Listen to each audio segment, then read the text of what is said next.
ಎಲ್ಲರಿಗೂ ನಮಸ್ಕಾರ. ಥಟ್ ಅಂತ ಹೇಳಿ ಕ್ವಿಜ್ ಕಾರ್ಯಕ್ರಮಕ್ಕೆ ತಮಗೆಲ್ಲ ಸ್ವಾಗತ. ಲಕ್ಷ್ಮೀ ಹೃದಯ ಷಟ್ಪದಿ ಧರಣಿ ಗರ್ಭಸ್ಥಿತಳೆ ಕರುಣಾಭರಣೆ ಆವಿರ್ಭವಿಸು ಶೀಘ್ರದಿ ಕರದಿ ಅಕ್ಷಯ ಹೇಮಕಲಶ ಸುವರ್ಣಪೂರಿತವ ಧರಿಸಿ ನಿಕ್ಷೇಪವನ್ನು ತೋರುತ ಕರುಣೆಯಿಂದಲಿ ಭೃತ್ಯರೆಮ್ಮನು ಪೊರೆಯೇ ವರದೆಯ ಲಕುಮಿದೇವಿಯ ನಮ್ಮ ನನಭರತ. ಈ ಒಂದು ಪದ್ಯ ಕೇಳ್ತಾ ಇದ್ದ ಹಾಗೆ ಅದರ ಅರ್ಥ ಹೊಳೆಯುತ್ತೆ. ಲಕ್ಷ್ಮೀ ಹೃದಯ ಷಟ್ಪದಿ ಅಂತ ಹೇಳ್ತಾರೆ. ಲಕ್ಷ್ಮಿಯನ್ನು ಹೊಗಳುವಂಥ, ಆಕೆಯ ಮಹಿಮೆಯ ಹೇಳುವಂಥ ಒಂದು 6 ಸಾಲಿನ ಪದ್ಯ. ಧರಣಿ ಗರ್ಭಸ್ಥಿತಳೆ ಕರುಣಾಭರಣೆ ಆವಿರ್ಭವಿಸು ಶೀಘ್ರದಿ. ಅರ್ಥವಾಗುತ್ತೆ. ದೇವರು ಇದ್ದಾನೋ ಇಲ್ವೋ ನಮಗೆ ಗೊತ್ತಿಲ್ಲ, ಆದರೆ ದೇವರು ಇದ್ದಾನೆ ಅಂತ ಭಾವಿಸುವ ಜನ ನಮ್ಮಲ್ಲಿ ಸಾಕಷ್ಟು ಇದ್ದಾರೆ. ಆ ದೇವರಿಗೆ ಶರಣು ಹೋಗಬೇಕು, ನಮಸ್ಕರಿಸಬೇಕು, ಪೂಜೆ ಮಾಡಬೇಕು. ಆ ದೇವರಿಗೆ ಸಂಬಂಧಪಟ್ಟಂಥ ಮಂತ್ರಗಳು, ಭಜನೆಗಳು ಇತ್ಯಾದಿಗಳು ಏನಿವೆ ಅವುಗಳನ್ನು ನಿಯಮಿತವಾಗಿ ನಡೆಸ್ಕೊಂಡು ಬರೋದರಿಂದ ನಮಗೆ ಒಳಿತಾಗುತ್ತೆ, ಜಗತ್ತಿಗೆ ಒಳಿತಾಗುತ್ತೆ, ಹೀಗೆ ನಂಬುವ ಜನ ನಮ್ಮಲ್ಲಿ ಇದ್ದಾರೆ. ಇವರನ್ನು ಆಸ್ತಿಕರು ಅಂತ ನಾವು ಭಾವಿಸ್ತೇವೆ. ನಮ್ಮ ದೇಶದಲ್ಲಿ ಆಸ್ತಿಕರ ಸಂಖ್ಯೆಗೇನು ಕೊರತೆ ಇಲ್ಲ.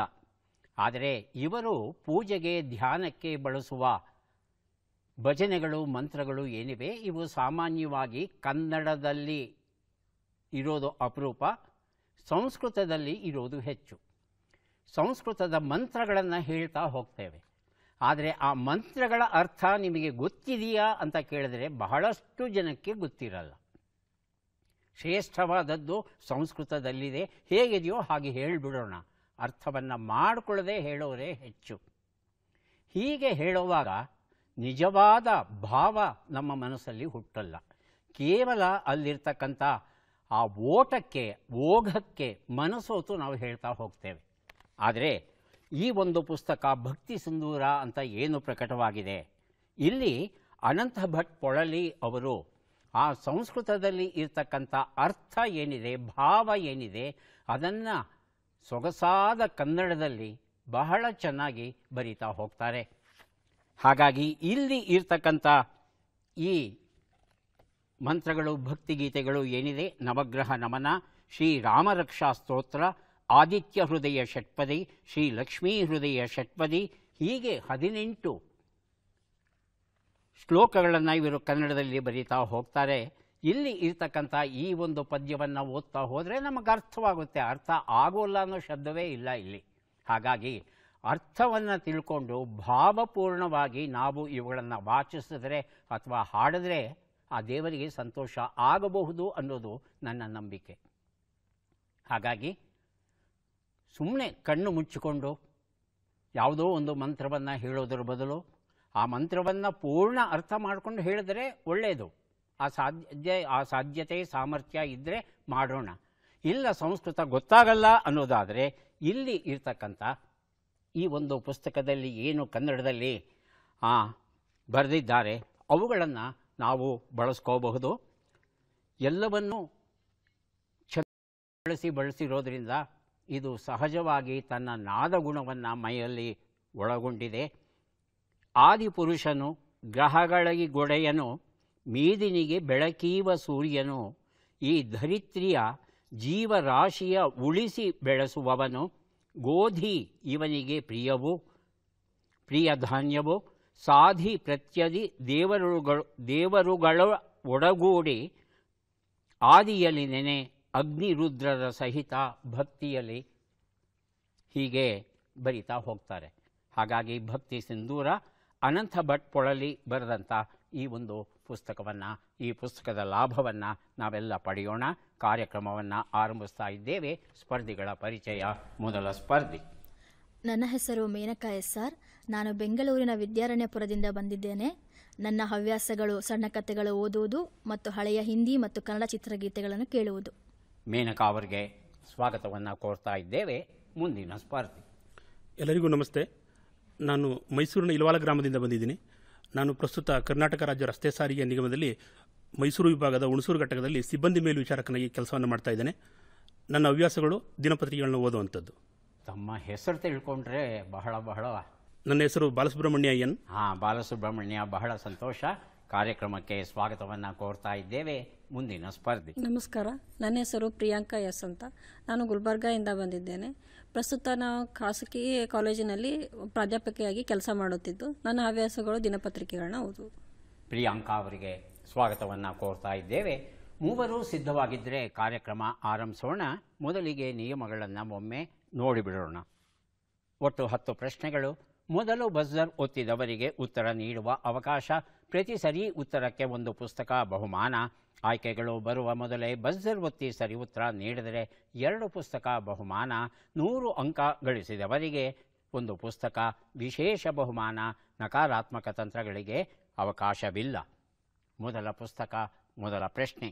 ದ್ವೀಪಗಳ ಯಾನ ಕವನ ಸಂಕಲನ. ಶರಣಬಸವ MA ಬರೆದಿರುವಂಥದ್ದು. ಪ್ರಶ್ನೆ: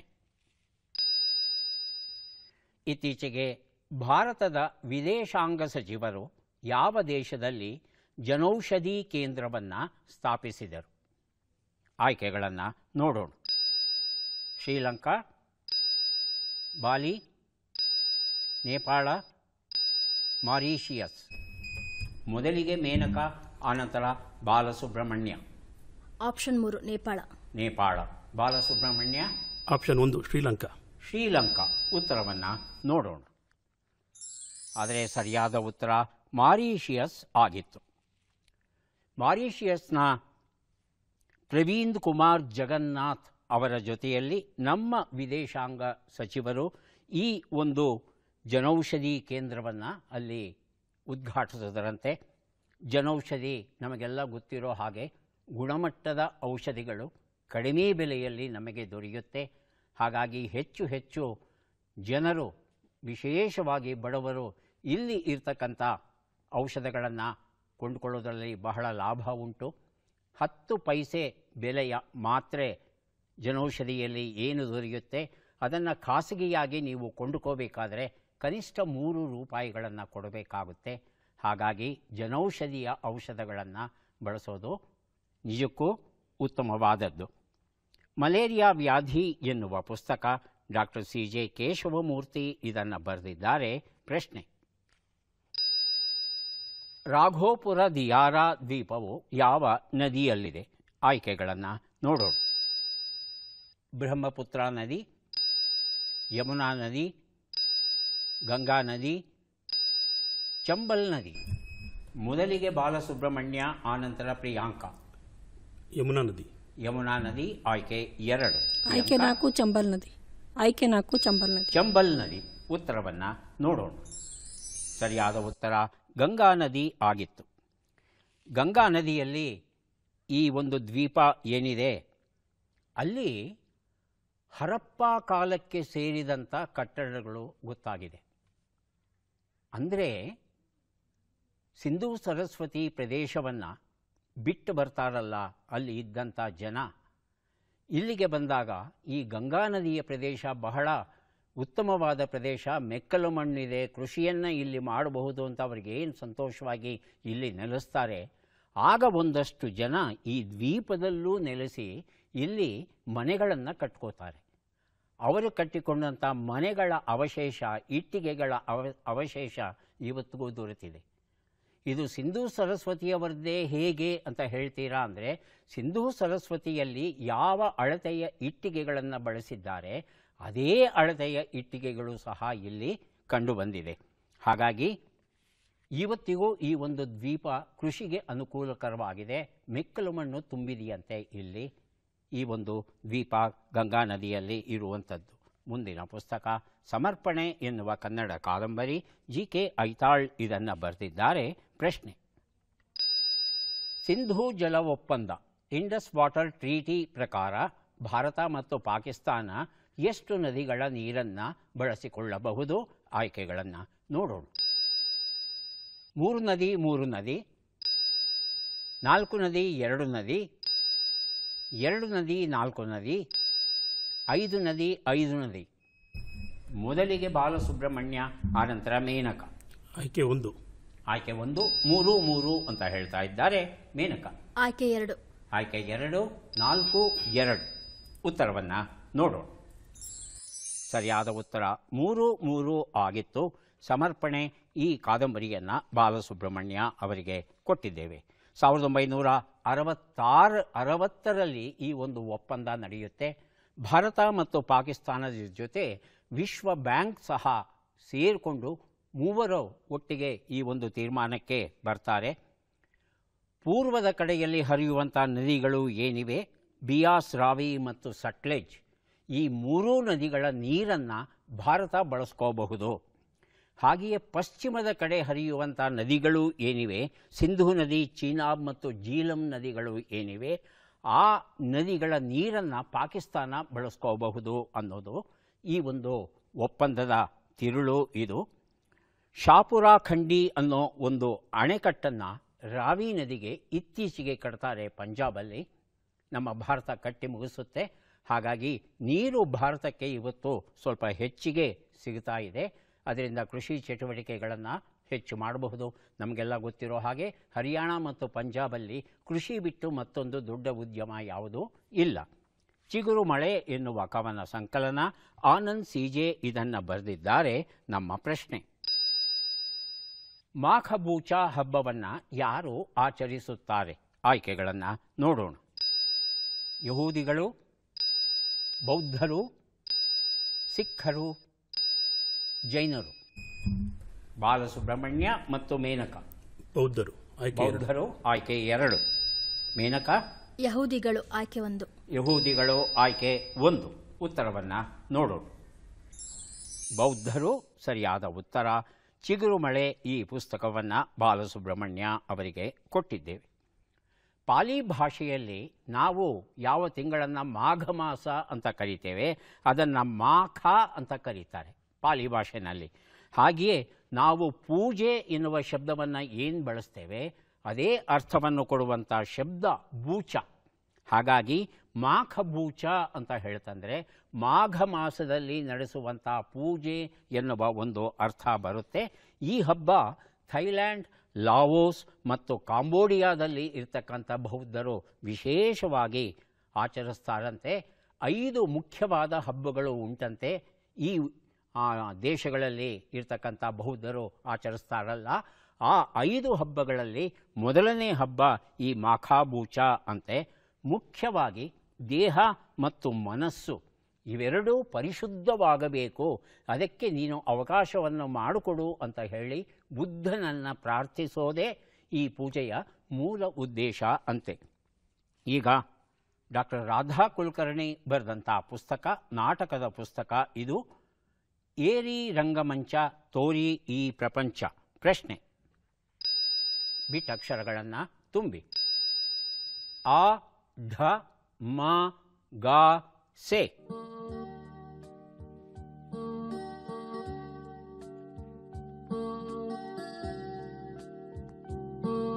ಬಜರುತ್ತಿದ್ದಾರೆ ಬಾಲಸುಬ್ರಹ್ಮಣ್ಯ. ಆಷಾಢ ಮಾಸದ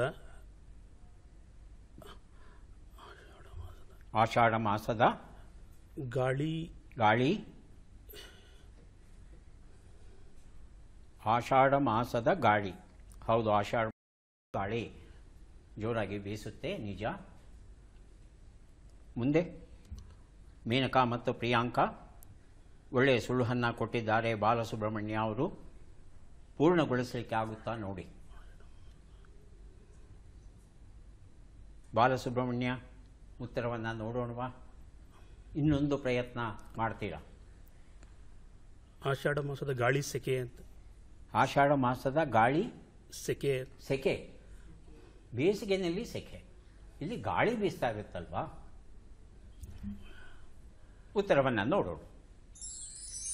ಆಷಾಢ ಮಾಸಕ್ಕೆ ಗಾಳಿ ಆಸೆ. ಒಂದೊಂದು ತಿಂಗಳಿಗೆ ಒಂದೊಂದು ಆಸೆ ಅಂತ ಕವಿ ಕಂಡಿದ್ದಾನೆ. ಶ್ರಾವಣ ಮಾಸ ಅಂತ ಹೇಳ್ತಂದರೆ ಅಲ್ಲಿ ಮಳೆ ಬರುತ್ತೆ, ಗ್ರೀಷ್ಮ ಅಂತ ಬಿಸಿಲು ಬರ್ತಾ ಇರುತ್ತೆ, ಅಲ್ವಾ, ವೈಶಾಖ ಇದರಲ್ಲಿ. ಹೀಗೆ ಒಂದೊಂದು ತಿಂಗಳಿಗೆ ಒಂದೊಂದು ವಿಶೇಷವನ್ನು ಪ್ರಕೃತಿಯಲ್ಲಿ ಕಂಡು ಅದರ ಬಗ್ಗೆ ಕವನಗಳನ್ನು ಬರೆದಿದ್ದಾರೆ ಕವಿಗಳು. ಅದರ ಒಂದು ಸಾಲನ್ನು ಈಗಷ್ಟೇ ನೋಡಿದ್ವಿ. ಹಸಿರು ಹಾದಿಯ ಕೃಷಿಕರು ಎನ್ನುವ ಪುಸ್ತಕ, ಡಾಕ್ಟರ್ ಸುಕನ್ಯಾ ಸೂನಗಹಳ್ಳಿ ಇದನ್ನು ಬರೆದಿದ್ದಾರೆ.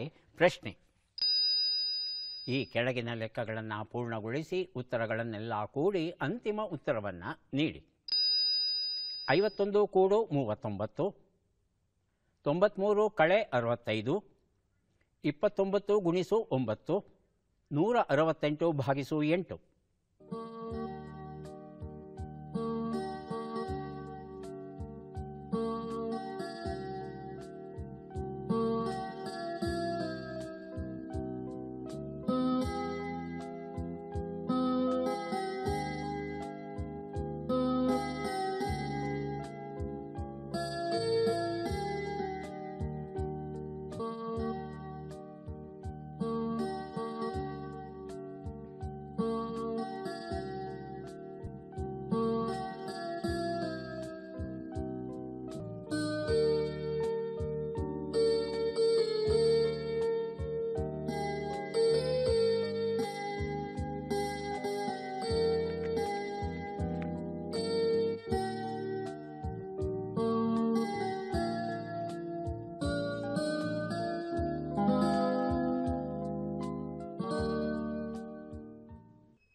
ಬಜರ್ ಒತ್ತಿದ್ದಾರೆ ಮೇನಕಾ ಅವರು.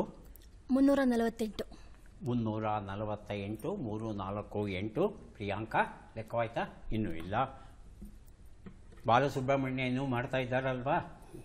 ಮುಗೀತಾ? ಇಲ್ಲ, ಇನ್ನೂ ಮಾಡ್ತಾ ಇದ್ದಾರೆ. ಉತ್ತರವನ್ನು ನೋಡ್ತಾ ಹೋಗೋಣ. ಆಯ್ತಾ ಇಲ್ವಾ? ಆಗಿಲ್ಲ. ಒಂದು ಉತ್ತರ 90, 28, 261, 21 ಎಲ್ಲವನ್ನು ಕೂಡಿದ್ರೆ 400 ಬಂದಿದೆ. ಈ ಉತ್ತರವನ್ನು ಮೇನಕಾ ಅವರು ಕೊಟ್ಟಿಲ್ಲ. ಹಸಿರು ಹಾದಿಯ ಕೃಷಿಕರು ಈ ಪುಸ್ತಕ ನನ್ನಲ್ಲೇ ಉಳಿದಿದೆ. ಮುಂದಿನ ಪುಸ್ತಕ ಬದುಕಿಗೊಂದು ಪುಟ್ಟ ಥ್ಯಾಂಕ್ಸ್, ಸುಷ್ಮಾ ಸಿಂಧು ಬರೆದಿರುವಂಥದ್ದು. ಪ್ರಶ್ನೆಯನ್ನು ನೋಡೋಣ. ಈ ಭಾರತೀಯ ಒಲಿಂಪಿಕ್ಸ್ ಕ್ರೀಡಾಪಟುವನ್ನು ಗುರುತಿಸಿ. ಚಿತ್ರವನ್ನು ನೋಡೋಣ.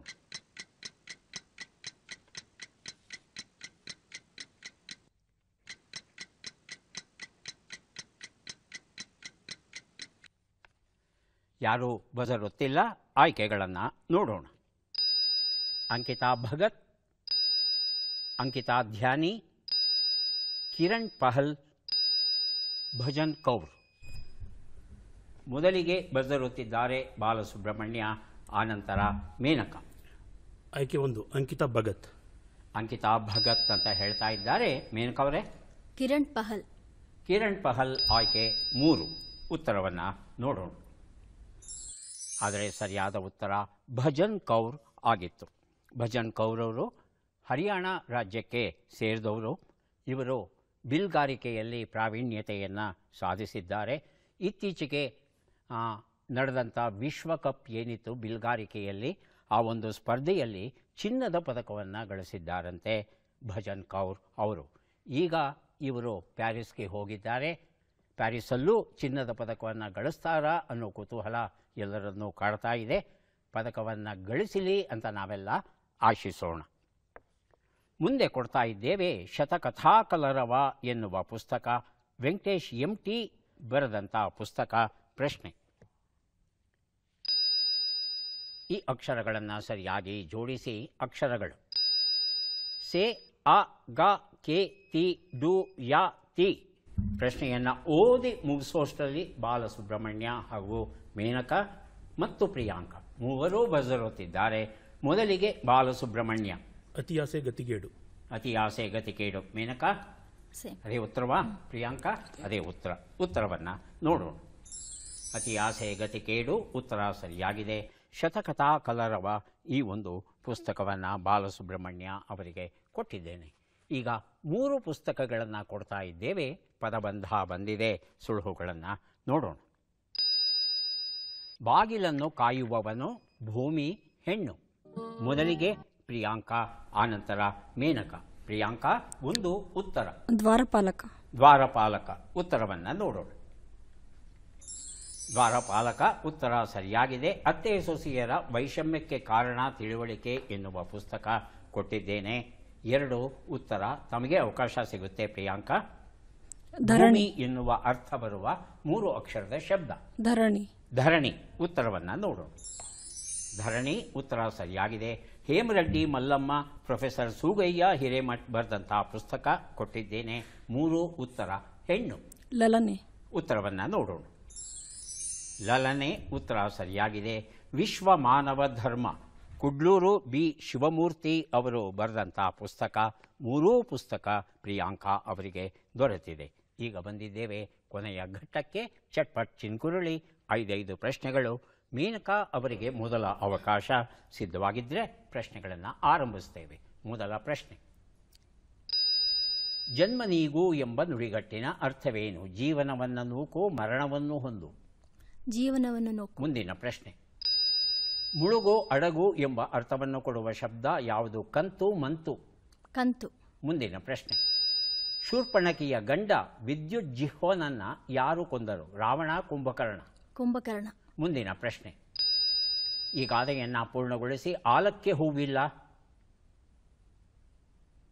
ಮುಂದಿನ ಪ್ರಶ್ನೆ, ಈ ಒಗಟನ್ನು ಬಿಡಿಸಿ. ಬೆಳ್ಳಿ ಹುಡುಗಿಯನ್ನು ಹಿಡಿದರೆ ಹಿಡಿ ತುಂಬ, ಬಿಟ್ಟರೆ ಮನೆ ತುಂಬ. ಉತ್ತರವನ್ನು ನೋಡ್ತಾ ಹೋಗೋಣ. 1 ಉತ್ತರ ಜನ್ಮ ನೀಗು, ಜೀವನವನ್ನು ನೂಕು ಸರಿಯಾಗಿದೆ. 2 ಉತ್ತರ ಮುಳುಗು, ಅಡಗು, ಕಂತು ಸರಿಯಾಗಿದೆ.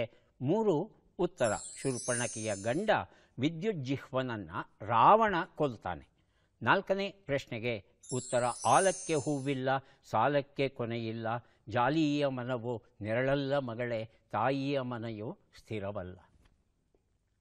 5ನೇ ಪ್ರಶ್ನೆಗೆ ಉತ್ತರ ಇದು ಪಾದರಸದ ವರ್ಣನೆ ಆಗಿತ್ತು.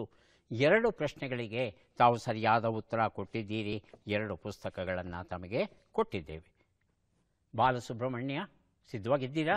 ಮೊದಲ ಪ್ರಶ್ನೆ, ಜಪ ಮಾಡು ಎಂಬ ನುಡಿಗಟ್ಟಿನ ಅರ್ಥವೇನು? ಧ್ಯಾನವನ್ನು ಮಾಡು, ಒಂದೇ ಸಮನೆ ಚಿಂತಿಸು. ಒಂದೇ ಸಮನೆ ಚಿಂತಿಸು. ಮುಂದಿನ ಪ್ರಶ್ನೆ, ಆಟದ ಚೆಂಡು ಎಂಬ ಅರ್ಥವನ್ನು ಕೊಡುವ ಶಬ್ದ ಯಾವುದು? ಕಂತುಕ, ಕಂತೆಗ.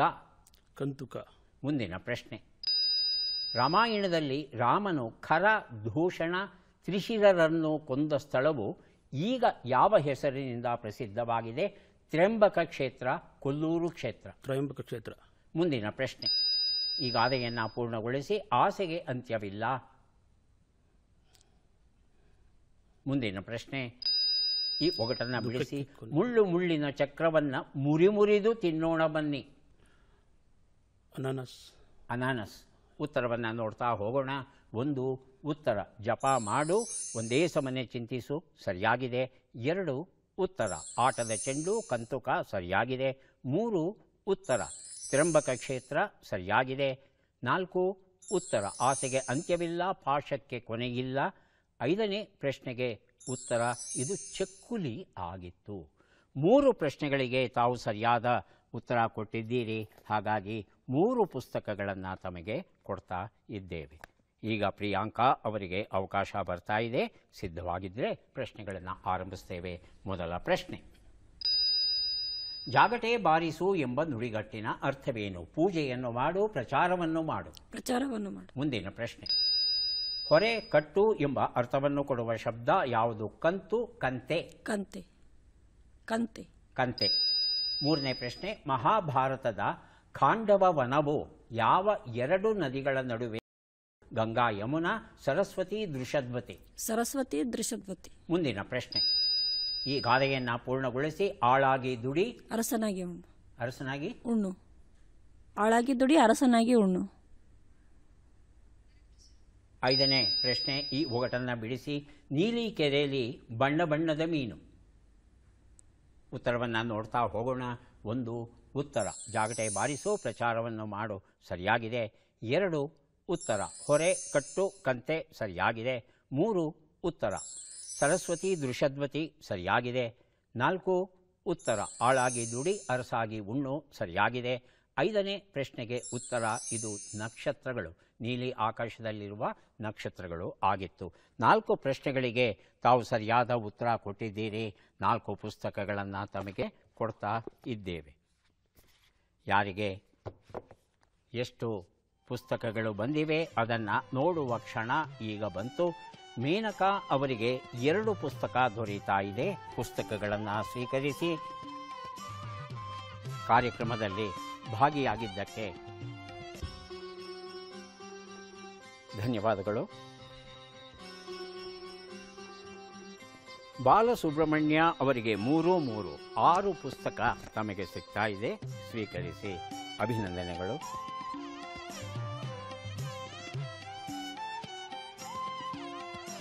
ಮೂರು 4 7 ಪುಸ್ತಕ ಪ್ರಿಯಾಂಕಾ ಅವರಿಗೆ ಸಿಗ್ತಾ ಇದೆ. ಸ್ವೀಕರಿಸಿ ಅಭಿನಂದನೆಗಳು.